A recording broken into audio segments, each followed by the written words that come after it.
Hello चक्रवर्तियों, कैसे हो आप सभी। आपका आज के लेक्चर में बहुत बहुत स्वागत है। आज की लेक्चर बहुत इंपॉर्टेंट होने वाली, वायुमंडल एटमॉस्फेयर, जिसके अंतर्गत हम सभी रहते हैं। Just wait a minute. जिसके अंतर्गत हम सभी रहते हैं, जो पृथ्वी के ऊपर में लेयरिंग बनी हुई है उसी को वायुमंडल बोलते हैं। बनने का रीजन क्या है, क्यों बना, कैसे बना, सारे डिटेल में पढ़ेंगे और ये कितनी लेयर है दूसरे पार्ट में पढ़ेंगे। पहले पार्ट में वायुमंडल इंपॉर्टेंट टॉपिक, इसको देख लेते हैं। क्लियर है? तो वीडियो को खूब शेयर करना है यार, दोस्तों को भी भेजना। अच्छे से पढ़ो। पढ़ने का मकसद नौकरी करना नहीं है, शिक्षा लेना है। और हमें नौकरी किसी के लिए नहीं करना है, हमें देश के लिए करना है।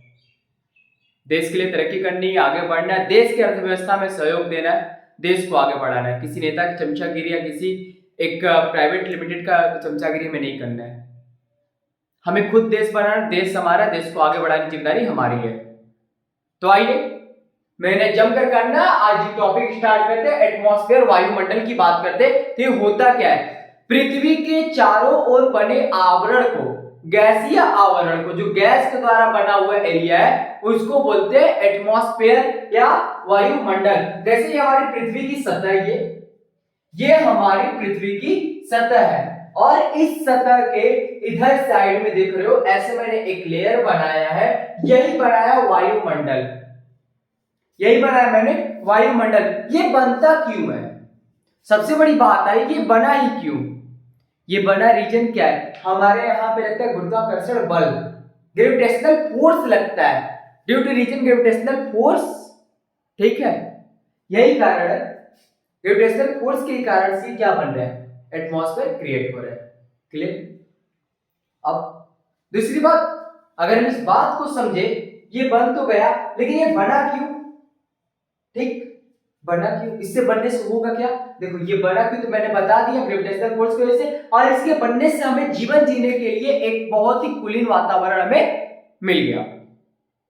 हमारे आवश्यकता के अनुसार जीवन जीने के लिए वातावरण हमें मिल गया। Clear topic? और फिर बात करें वायुमंडल पे ग्रीन गृह प्रभाव भी पड़ता है। इसको क्या बोलते हैं, ग्रीन गृह प्रभाव नहीं, हरित गृह प्रभाव। ये होता है green house effect. Green house effect ये पड़ता है क्यों, और यही जो होता है पृथ्वी पर जीवन और पौधे की वृद्धि के लिए सबसे उपयुक्त वातावरण भी बना है। ठीक, आगे देखते हैं, इसको समझते, इमेज को समझते। इमेज इंपॉर्टेंट है, इमेज के बाद ज्यादा रिटर्न काम करेंगे।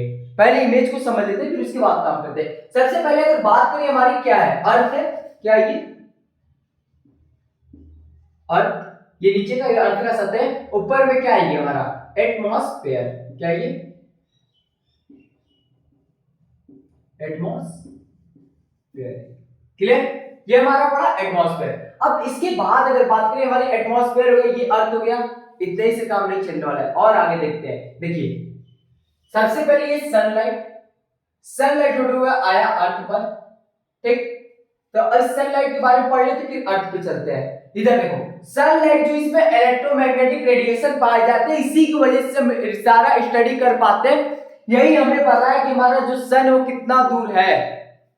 सन का तापमान इसी से हमें पता चला, लगभग सब कुछ औसत में चलता है, परफेक्ट नहीं पता, औसत है।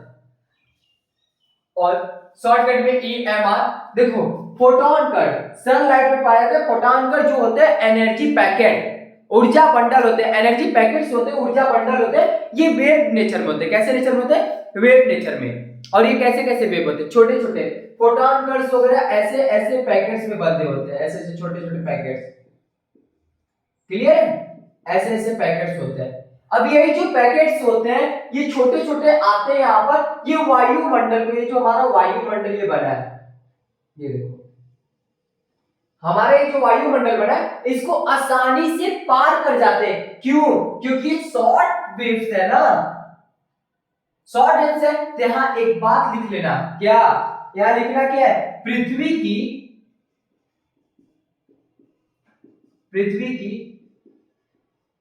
वायुमंडल, पृथ्वी की वायुमंडल इन्हें रोक नहीं पाती, इन्हें रोक नहीं पाती है, इन्हें रोक नहीं पाती है। तो इससे क्या होगा, इससे क्या होगा, ये पृथ्वी को गर्म नहीं करेंगे। जब ये सनलाइट से अगर पास हो रहा है, ठीक है, ये अगर पास हो रहा है, ठीक, वायुमंडल ये अगर पास हो गया तो ये बाहर निकल जाएगा, तो ये बाहर निकल जाएगा तो ये गर्म कर नहीं पाएगा, तो क्या होगा, अंत अंत या पृथ्वी के सतह को गर्म नहीं कर पाती, करती है। क्लियर, ये पृथ्वी की सतह को गर्म नहीं करती है। अब देखो कुछ ऐसे भी गैस है जो हमारे यहां से निकलते हैं, जो पृथ्वी से निकलते हैं, जिनको GHG बोलते हैं, ग्रीन हाउस गैसेस, जैसे carbon dioxide, methane, CO, CFC। Clear है, carbon dioxide, methane, CO, CFC ऐसे गैसों की बात कर रहे हैं हम। कैसे गैसों की, ऐसे गैसों की बात करते हैं, GHG। अब और यहां करते बात, ये जो GHG है ये बाहर जा रहा है, ठीक है, और ये बाहर में मैंने बनाया इसलिए ताकि आप समझना, गलती जहां होती है उसी जगह हम सीखते हैं। यहां देखो, यहां पे मैंने क्या किया, इसको कैंसिल कर दिया कि ये बाहर जा पा रही है, नहीं, ये बाहर नहीं जा पा रही है। इसका मतलब क्या हुआ, ये जो पहले देखे थे वायुमंडल क्या होता है, वायुमंडल जीवन जीने के लिए एक उपयुक्त स्थान है। इसकी औसत तापमान यदि 15 से 16 डिग्री सेंटीग्रेड होता है, ठीक है, 16 डिग्री सेल्सियस होता है इसका, ठीक। फिर इसके बाद अगर बात करें, ये देखो पृथ्वी से परावर्तित तरंगे, जो पृथ्वी से परावर्तित तरंगे हैं, ये पार्थिव विकिरण कहलाती है, पार्थिव विकिरण। और ये कैसे नेचर है इनका, लॉन्ग वेव नेचर है, लॉन्ग वेव नेचर है। ये क्या करेगा,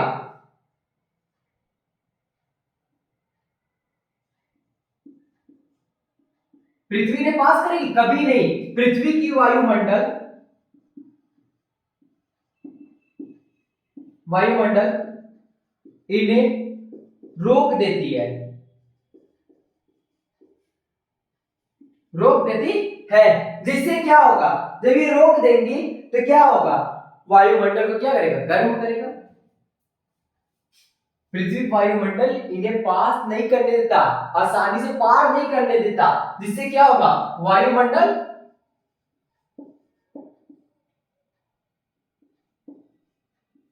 क्या होगा, गर्म होगा। अब एक बात समझना, हमारे यहाँ पे क्वेश्चन दो बनेंगे। सबसे पहला क्वेश्चन, दो नहीं 3-4 क्वेश्चन की बातें करते हैं। सबसे पहला क्वेश्चन, जीवन जीने के लिए उपयुक्त स्थान पृथ्वी। दूसरा क्वेश्चन, सनलाइट में कैसा रेडिएशन पाया जाए, इलेक्ट्रोमैग्नेटिक। दूसरा, सनलाइट में एनर्जी बंडल जो उसका नाम क्या है, फोटोन, ये कैसे वेव है, शॉर्ट वेव। अब इसके बाद अगर बात करें GHG ग्रीन हाउस गैस जो होते हैं वो कैसे वेव है, लॉन्ग वेव है। ये पृथ्वी को पार करती नहीं कर पाती, क्लियर, जिसकी वजह से क्या होता है, गर्म होता है। और वायुमंडल का औसत तापमान 15 से 16 डिग्री सेल्सियस। लेकिन हाँ, पृथ्वी की सतह, जो पृथ्वी की अर्थ क्रस्ट है, अर्थ क्रस्ट की अगर बात करें, ये कितना है, 22 डिग्री सेल्सियस। कितना है, 22 degree Celsius, clear, 22 degree Celsius. इसको आप उतार लो, इसके बाद जो हम करेंगे अभी पूरा डिटेल नोट करेंगे, इसको आप उतार लीजिए।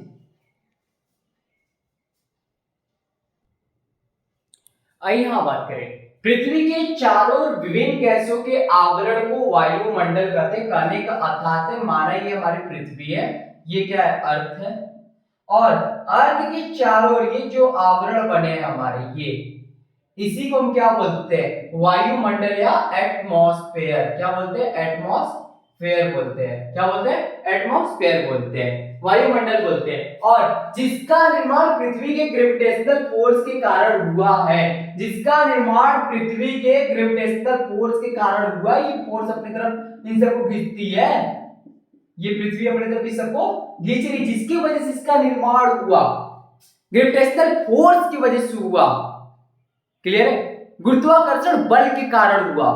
नेक्स्ट वन, इसी के कारण पृथ्वी पर जीवन संभव, जाहिर सी बात है, हम जब ऑक्सीजन लेते हैं कार्बन डाइऑक्साइड छोड़ दे, ये जो साइकिलिंग चलती रहती है, इसी के कारण तो जीवन संभव है। क्लियर? नेक्स्ट वन, वायुमंडल एक ग्रीन हाउस इफेक्ट उत्पन्न करती है। जाहिर सी बात है, ग्रीन हाउस इफेक्ट है क्या? ग्रीन हाउस है क्या? ग्रीन हाउस एक ऐसा घर जिसमें थोड़ा गर्मी है बाहर के मुकाबले, बाहर के एरिया के मुकाबले उस घर में ज्यादा गर्मी, उसको बोलते हैं ग्रीन हाउस इफेक्ट। यही तो कर रहा है वायुमंडल। यहां पर जो भी बताया आपको, सनरेज को अवशोषित कर रहा है अपने अंदर, GHG ग्रीन हाउस गैसेस को अवशोषित करके पृथ्वी के सतह को गर्म कर रहा है। ठीक, तो वही तो बना रहा है ग्रीन हाउस इफेक्ट। इसके बाद पृथ्वी पर जीवन और पौधे की वृद्धि के लिए उपयुक्त वातावरण, ग्रीन हाउस इफेक्ट पृथ्वी पर जीवन और पौधे के उपयुक्त के लिए एक बहुत अच्छा वातावरण, उपयुक्त वातावरण माना जाता है। जैसे आप कह सकते हो अंडे को फ्रीजर में रख दोगे, वो जन्म नहीं दे सकता बच्चा उसमें से, उसमें बच्चा जन्म नहीं ले सकता, लेकिन उसी अंडे को उस चिड़िया या उस मुर्गी के पास दबा दो, उस चिड़िया मुर्गी को सेने के लिए अंडा दे दो, वो अपने स्नेह और गर्म से उसमें से बच्चा पैदा कर देगा, बच्चा उसमें से निकल जाएगा। क्लियर? इसको आप उतार लीजिए, ग्लोबल वार्मिंग चैप्टर कंप्लीट करते हैं, उतारिए।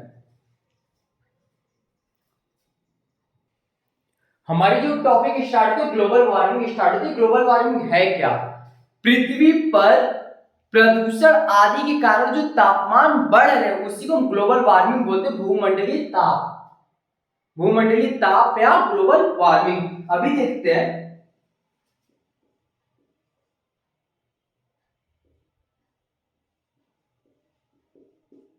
प्रदूषण आदि के कारण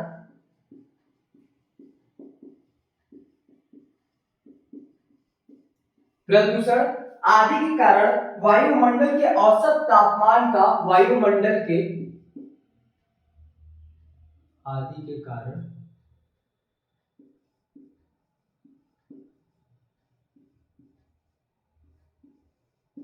वायुमंडल के औसत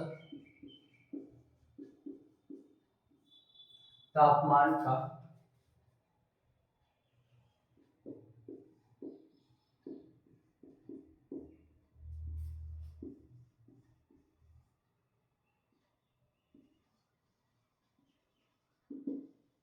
ग्लोबल वार्मिंग कहलाता है।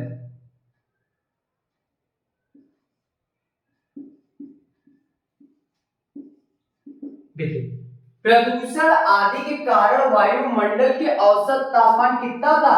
15 डिग्री से लेकर के 16 डिग्री सेल्सियस तक ये था औसत तापमान। लेकिन जब ये इंक्रीज कर जाए, ये इंक्रीज कर जाए, इसी को बोलते हैं ग्लोबल वार्मिंग।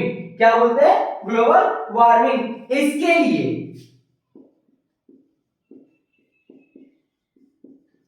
इसके लिए carbon dioxide, carbon dioxide, methane CH4, methane CO and CFC जैसे ग्रीन हाउस गैस जिम्मेदार है, जैसे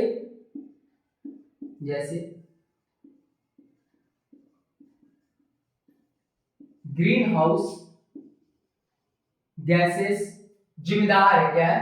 ग्रीन हाउस गैसेस जिम्मेदार है। ठीक है, इनका इंक्रीज होना सबसे ज्यादा कौन? कार्बन डाइऑक्साइड, फिर कौन? मीथेन, फिर कौन? फिर ये कौन? CO, फिर ये कौन? CFC। क्या? CFC। क्लियर है? ये जब ये सब इंक्रीज करेगा तो क्या होगा? वायुमंडल का ये जो तापमान हो क्या करेगा? इंक्रीज कर जाएगा। लेकिन लेकिन लेकिन मोस्ट इंपॉर्टेंट लिख लेना, मोस्ट इंपॉर्टेंट ये है, ग्लोबल वार्मिंग के लिए,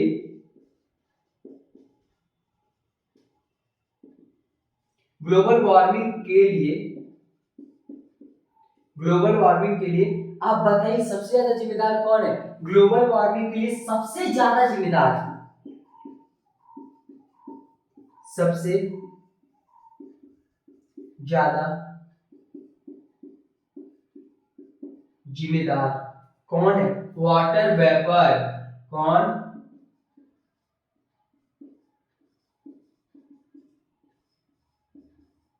वाटर वेपर, सबसे ज्यादा जिम्मेदार यही वाटर वेपर्स है।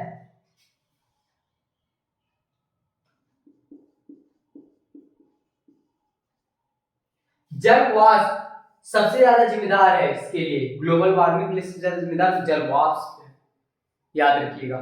उतार दीजिए इसको। तो आगे करते green house gases.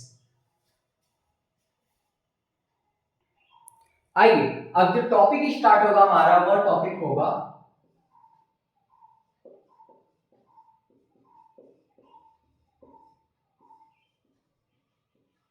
Green house gases.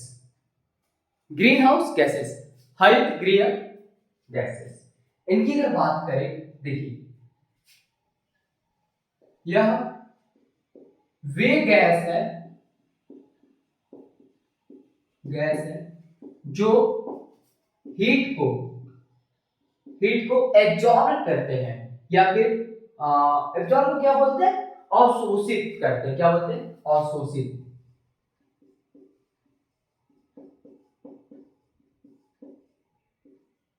अवशोषित कर पृथ्वी का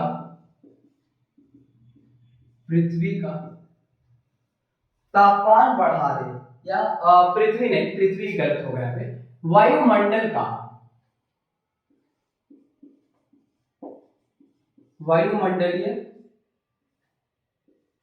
वायुमंडलीय तापमान को बढ़ा दे, तापमान को बढ़ा। क्लियर है? ये वे गैसेस है जो हीट को अवशोषित कर लेती है, जो हमारे यहाँ उष्मा होता है, जो गर्म होता है, उसको अवशोषित करके पृथ्वी की वायुमंडलीय ताप को क्या करते हैं, इंक्रीज करते हैं ऑलवेज। जब इंक्रीज करते हैं तो क्या होगा, ग्लोबल वार्मिंग होना है।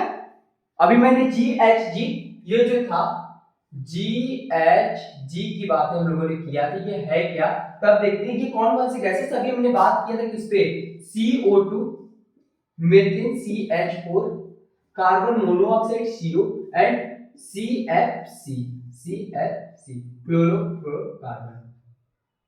क्लोरोफ्लोरोकार्बन की बात करते हैं।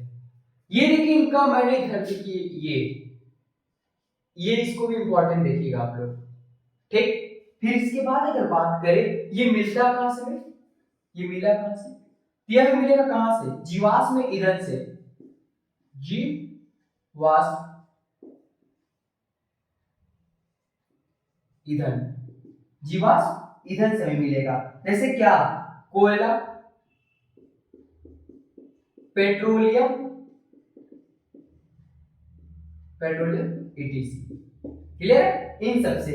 और फैक्ट्री के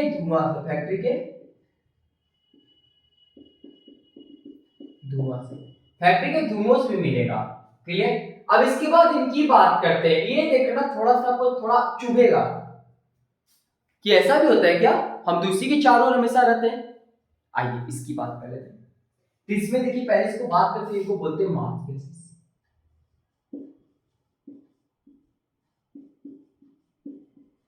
मास गैस ये होगा। फिर ये है क्या, ये गैस निकलती कहां से है, ये निकलता है दलदली क्षेत्र से। कहां से, दलदलीय क्षेत्र से।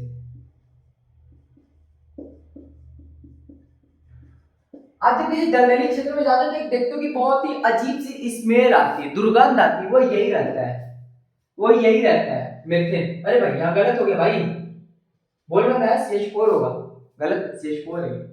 क्लियर। फिर इसके बाद धान की खेतों से,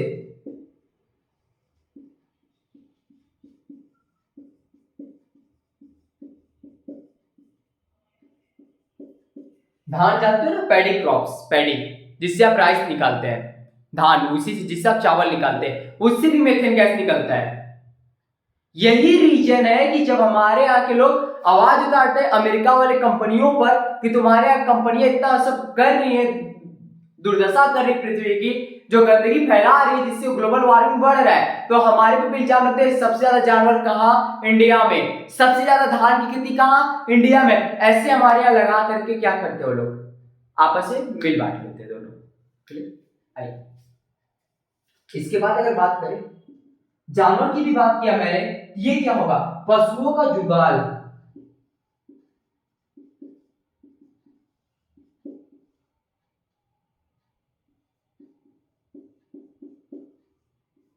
पशुओं का जुगाल।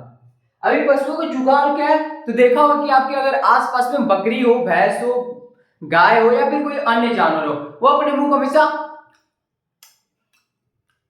ऐसे ऐसे चलाते रहेंगे, हमेशा देखोगे चलाते रहेंगे चलाते रहेंगे, चारा मुंह में लेकर के चलाते रहेंगे। उससे भी मेथेन गैस क्या होता है, निर्माण होता है, उससे भी मेथेन गैस निकलता है। जैसे आपके दोस्त या मित्र च्युइंगम लेकर के हमेशा खाते रहेंगे, चबाते रहेंगे, वैसे ही। ठीक। फिर इसके बाद अगर बात करें कोरल रीफ की वजह से भी मिलता है, प्रवाल द्वीपों की वजह से भी मिलता है। किससे, कोरल, कोरल रीफ,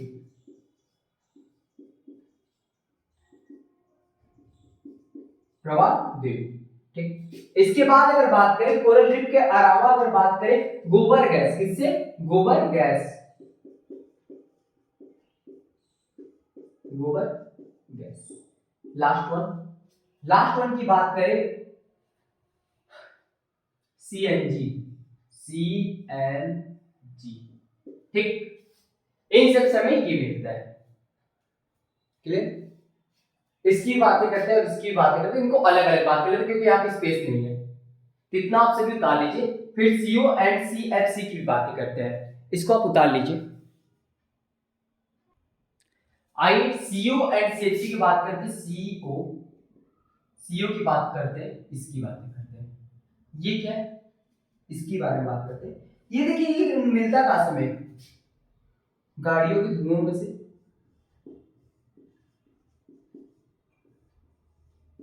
गाड़ियों के धुआं से। कहां से, गाड़ियों के धुआं से। क्लियर। दूसरा हमारा मिलेगा, ये जो मिलेगा हमारा ये सिगरेट, जो सिगरेट लोग बुरे लोग पीते हैं उनकी बातें कर रहा हूं।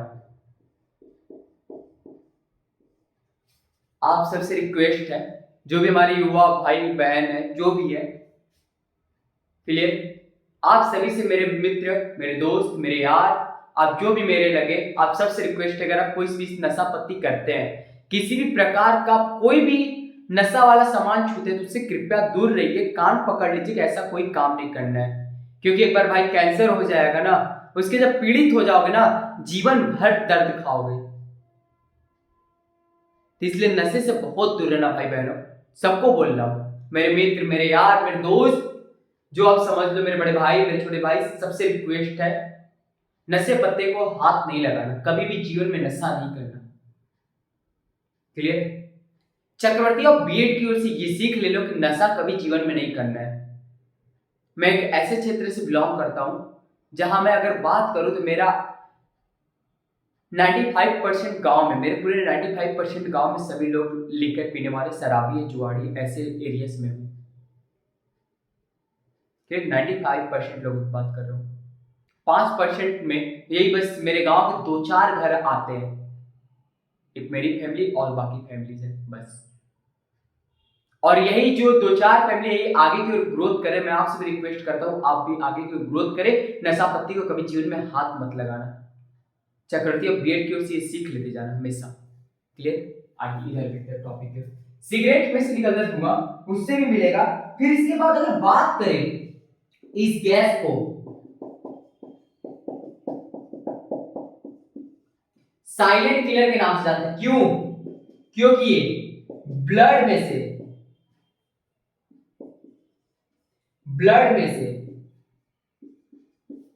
ऑक्सीजन को, ब्लड में से ऑक्सीजन को रिप्लेस कर देता है, ब्लड में से ऑक्सीजन को रिप्लेस कर देता है, समझ गए। कार्बन को बढ़ाएगा और ऑक्सीजन को कम करेगा, तो धीरे धीरे धीरे धीरे करके हो जाओगे। क्लियर है। तो सिगरेट नहीं पीना है, तुम ही से बोल रहा हूं, हाँ आप नहीं बोल रहा हूं, बुरे लोगों को आप नहीं बोलना चाहिए, बुरे लोगों को सम्मान नहीं दूंगा, बात खत्म। अगर आप अच्छे हैं तो आपको मैं बहुत ही रिस्पेक्ट करता हूं, नशा पत्ती कर रहे हो, माँ बाप का दिल दुखा रहे हो, तो भाई कोई इज्जत नहीं। आइए इसके बाद सीएफसी की अगर बात करें,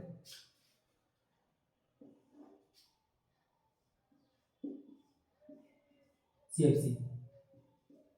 ये कैसे गैस? फ्रियान गैस।